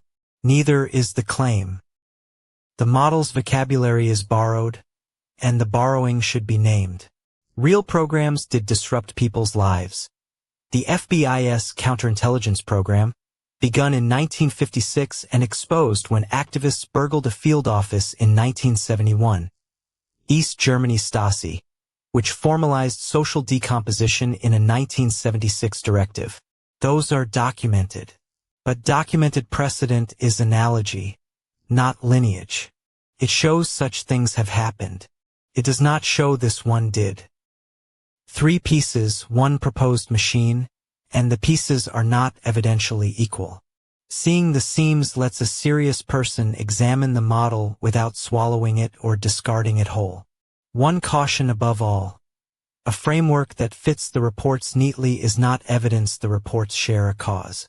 As the knowledge base notes, wider awareness of real surveillance can lead ordinary monitoring to be read as targeting. Coherence is not corroboration. What the model changes comes next. So the seams are visible. The question left is what the model actually changes, now that we have taken it apart. It changes two things, for two different kinds of reader. For the person living inside the experience, it offers a shape. For the researcher and the advocate, it offers a method. Neither of those uses requires the technology at its center to be proven. That is the distinction worth holding for the rest of this chapter. For the target, the model offers a shape rather than a diagnosis. It supplies vocabulary for a sequence of experiences, phase 1 through the turn into phase 2, and none of those pieces has to be independently proven true for the underlying suffering to be real and worth documenting. That is a modest offer, but it is not a small one. Before the model, many people describing these experiences had no ordered way to describe them. Here is the sequence as the accounts describe it, and the label matters more than the boxes. This is a model assembled from testimony. It is not a documented program, and no agency has been shown to run it. First surveillance and recruitment of people nearby. Then loss of work, of home, of family. Then the turn described as exhaustion. Then the reported assault. For stages drawn from what people said in the order they said it. The model gives a target a sentence they can actually say. My experience had an order. First I lost everything, then I broke down, then the physical sensations began, and other people report the same things in the same order. Read carefully, that is a claim about testimony. It is not a claim about technology. It can be true as a description of what was experienced, even if the mechanism behind it is never confirmed by anyone. A vocabulary is not a neutral thing. The knowledge base entry on the targeted individual community notes that its shared terms let members label and categorize experiences in ways that are meaningful inside the framework. That is useful for people who felt unable to describe anything. It also means the words arrive before the evidence does. Both are true at once, and the second is the reason to keep checking each term against its own record. Now the warning that has to be said plainly. A model that fits the reports is not evidence that the reports share a cause. A well-built framework can organize misattributed experience just as neatly as real events. The knowledge base analysis of one anonymized document corpus found near-identical reporting templates repeated across different people, the same attack log word for word. Shared forms produce matching accounts. Matching accounts then look like independent convergence. Coherence is not corroboration. For the researcher and the advocate, the model is not a shape. It is a method, and the method is simple to state. Separate the layers. Weigh each claim against its own evidence, not against the document's framing or the compiler's confident voice. A dossier that moves smoothly from a parliamentary report to an unsourced assertion is not thereby making one argument. It is making two, and only one of them has been checked. Honesty about limits is not a weakness here. It is the credential. The TI One Voice Declaration in the knowledge base sets out plainly what it does not do. It does not start an investigation, it does not stop anything, and it does not guarantee anyone will believe you. What it does is create a dated, witnessed record. That is a smaller promise than the two-phase model implies, and it is one that can actually be kept. The second rule of the method follows from the first. Do not let one genuine data point carry the weight of an entire operational theory. Echelon exists. Alan Fry really did publish his microwave hearing result in 1962. Neither fact was ever about a covert campaign against a named private citizen. When a real finding is used as a foundation stone for a claim it was never about, the borrowed credibility travels further than the evidence. So let us be exact about the documented ground under this 10-episode arc. 1962. Alan Fry publishes the microwave auditory effect in the Journal of Applied Physiology. 1985, Wim van Eck demonstrates publicly that screens leak readable emanations, the Tempest problem made concrete. 1998, the Pentagon compiles its bioeffects survey of non-lethal weapons concepts. 2001, the European Parliament reports on Echelon. For real records, for real dates. Now the harder sentence. Not one of those 4 records establishes the claim at the center of Phase 2. Remote, covert, individually targeted assault at will using directed energy against a chosen private citizen. None of the 4 gets there singly or stacked together. A survey of concepts is not a deployment. A laboratory effect in a controlled chamber is not a weapon aimed through a bedroom wall. The pieces are real. The bridge is missing. And a missing bridge is not a reason to dismiss the claim. It is a reason to be precise about what the claim actually is and what evidence bears on it. Absence of published capability is not evidence of a hidden one, but it is also not evidence for one. Both directions of that sentence matter. The honest position is narrow, and it is uncomfortable, and it is the only one that survives contact with the record. What does precision look like in practice? 1 knowledge base initiative scores each submitted account on a scale from 0 to 10, weighting corroboration density, completeness, how soon after the event it was written, and how well it cross-references other records. That is not proof of anything. It is triage, a way to say which accounts are worth an investigator's time. The knowledge base also notes that personal incident logs carry no recognized evidentiary weight in court. Precision is the product. Not certainty and not dismissal, precision. That is what this chapter is built to produce, and it is the standard the courts already apply. The knowledge base notes that European case law on surveillance has concentrated on general programs, not on individual claims of being singled out, which is exactly where the targeted individual's burden falls hardest. Proving a system exists is one task. Proving it was pointed at you is another. The third rule is symmetrical, and people break it in both directions. Do not dismiss the model because some of its claims are unverified. Do not accept the model because some of its claims are verified. Assess each piece on its own merits, and hold the whole at whatever confidence the evidence actually supports. American courts ask something similar of expert testimony under Rule 702. Reliability is decided claim by claim, not by reputation. One more caution about borrowed vocabulary. The model's language of discrediting, isolating, and wearing a person down echoes documented practice. The FBI's COINTELPRO ran from 1956 until 1971, exposed when activists burgled a field office in Media, Pennsylvania. East Germany's state security codified its own decomposition tactics in Directive 176 in 1976. Those are real records. The resemblance is analogy, not lineage.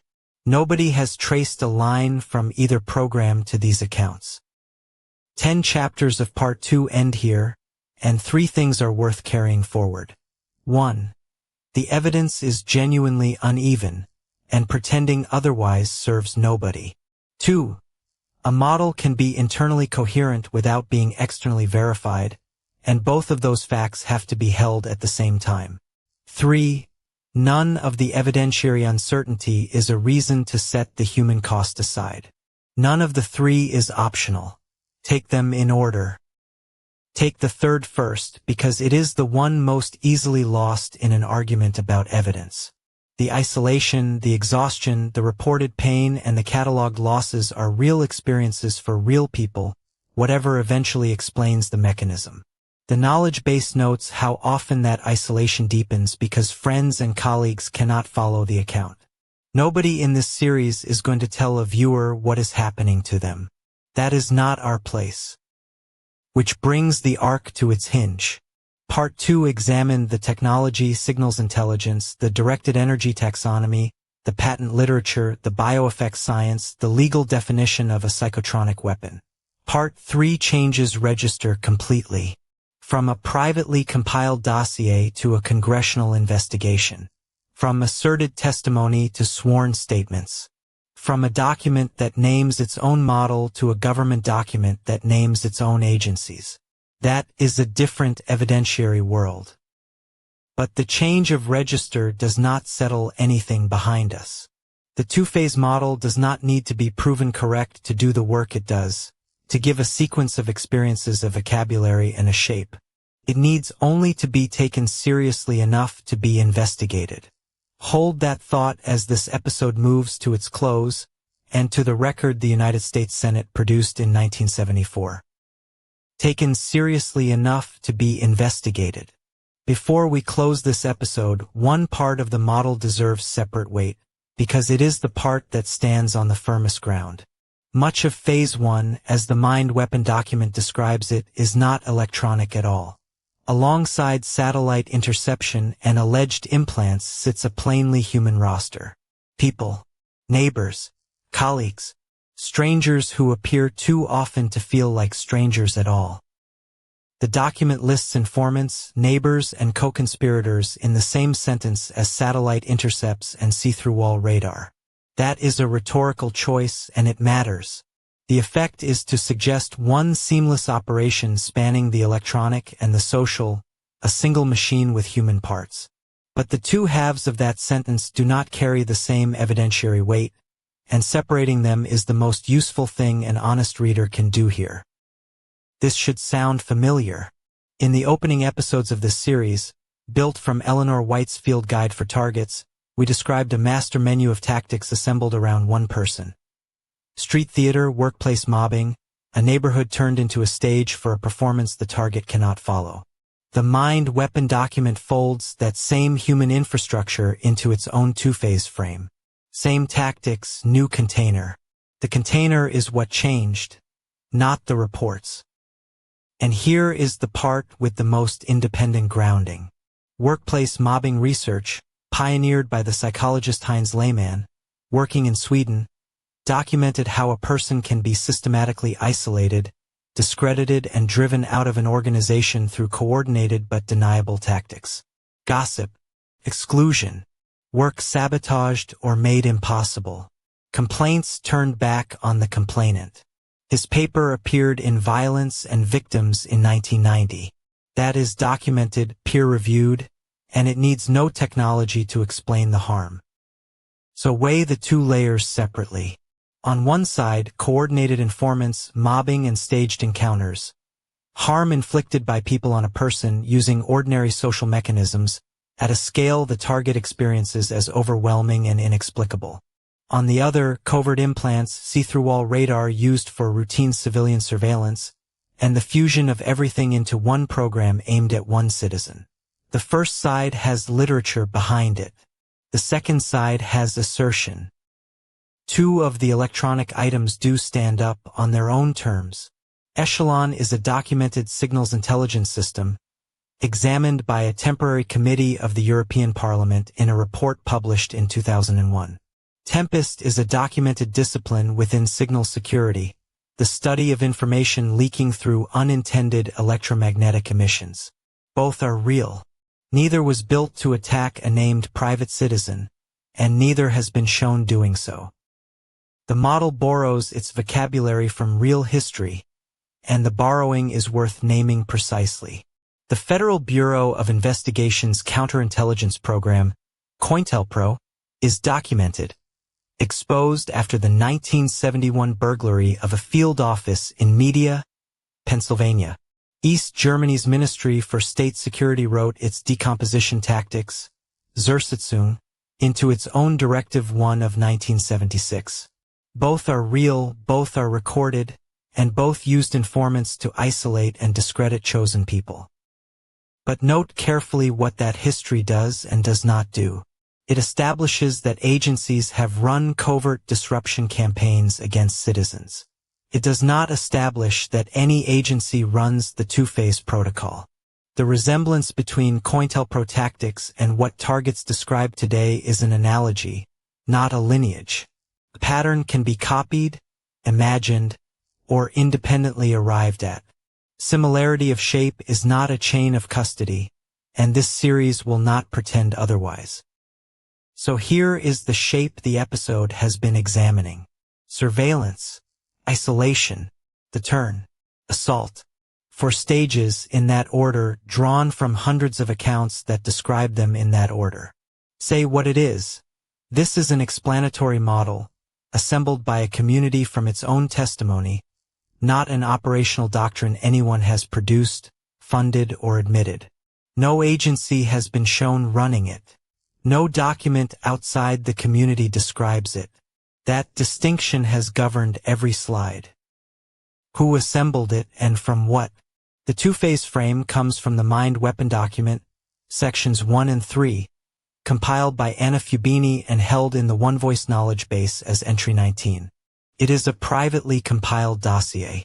Its raw material is testimony, plus a scaffolding of real citations. Frey's 1962 microwave hearing paper, the Echelon report, the Pentagon's 1998 bioeffects survey. Real bricks arranged by a private hand. Run the audit one last time. Frey's 1962 paper. Documented. Echelon and Tempest. Documented. The Pentagon's bioeffects survey of 1998. Documented. Layman on mobbing. Documented. House Bill 2977, the Space Preservation Act of 2001, filed, and never passed. Covert implants, see-through wall targeting, an integrated program against one citizen, claimed. And the two-phase protocol itself, a model built from the claims, not a finding of any kind. And now the hardest sentence in this episode. A model that fits the reports is not thereby evidence that the reports share a cause. Coherence is not corroboration. A well-organized framework can organize misattributed experience just as neatly as real events, and that is precisely what makes frameworks comforting. The knowledge base notes the same risk about incident logs. They can reinforce confirmation bias, cataloging what fits and quietly dropping what does not. None of that is a verdict on anyone's experience. People describing an escalation from being watched to being hurt are describing real distress, whatever its cause. That distress is not a debating position. It is exhaustion, fear, lost work, lost relationships, and pain that a doctor's visit rarely resolves. This series does not diagnose, does not mock, and will never tell a viewer what is happening inside their own life. We examine claims, not people. So what do we still not know? Whether any covert implant has ever been recovered from a targeted person and independently examined. Whether through-wall radar has been used for routine civilian surveillance of individuals. Whether the reported escalation from watching to hurting has any single cause. And whether the sequence targets describe reflects an operation, or reflects the order in which distress and interpretation tend to arrive. Here the evidence runs out. Line up the documented anchors and one of them points straight ahead. 1962, Frey. 1971, Senator Sam Ervin's subcommittee opens the first major inquiry into Army surveillance of civilians. 1974, the same subcommittee reports on the federal role in behavior modification. 1990, Layman. 1998, the Pentagon Survey. 2001, Echelon. Section 2 of this series ends here. The next stop is 1974, and the Senate's own record. That is how the Senate's own subcommittee described the conditions under which federal agencies funded and took part in behavior modification research. Not an accusation from a targeted person. Not a claim in a compiled dossier. A finding in a congressional report published in November 1974. It does not confirm the two-phase model. It confirms something the model's critics often skip, that the floor beneath these arguments is real and public. Everything argued here can be checked, and we would far rather you checked it than believed us. The primary document is Mind Weapon, sections 1 and 3, compiled by Anna Fubini in the One Voice knowledge base. The documented record includes the Senate's 1974 report, the European Parliament's Echelon inquiry, the Pentagon's bioeffects survey, and Frey's original paper. The adjacent literature runs from Layman on mobbing to Evan Stark on coercive control. If any of this describes your life, you are not required to work it out alone. TI1 Voice exists so testimony can be recorded properly, structured, time-stamped, comparable with other accounts, at one.witisk.org. Our round-the-clock stream, TITV, runs at meet.witisk.org, under Public, TITV. Bring your log. Bring your doubts too. Careful documentation is what an investigator can actually use, and what a court might one day read. Next time, Part 21. The Senate Investigation of 1974, Behavior Modification and the Federal Role. It opens Section 3, the Institutional Framework, and it changes our register completely. No privately compiled dossier, a congressional subcommittee, 5 named federal agencies, experiments documented on captive populations, and a warning from Senator Sam Ervin that reads, half a century later, uncomfortably like a premonition. This time the record is sworn, and it is the government's own. Thank you for staying with a difficult argument all the way to its end. We kept 3 registers apart: what is documented, what is merely filed, and what is claimed. We held a model at the confidence its evidence supports, no more and no less. 30 episodes still lie ahead of us. If you are living this, you are heard here carefully, and without a verdict. We will see you in Part 21.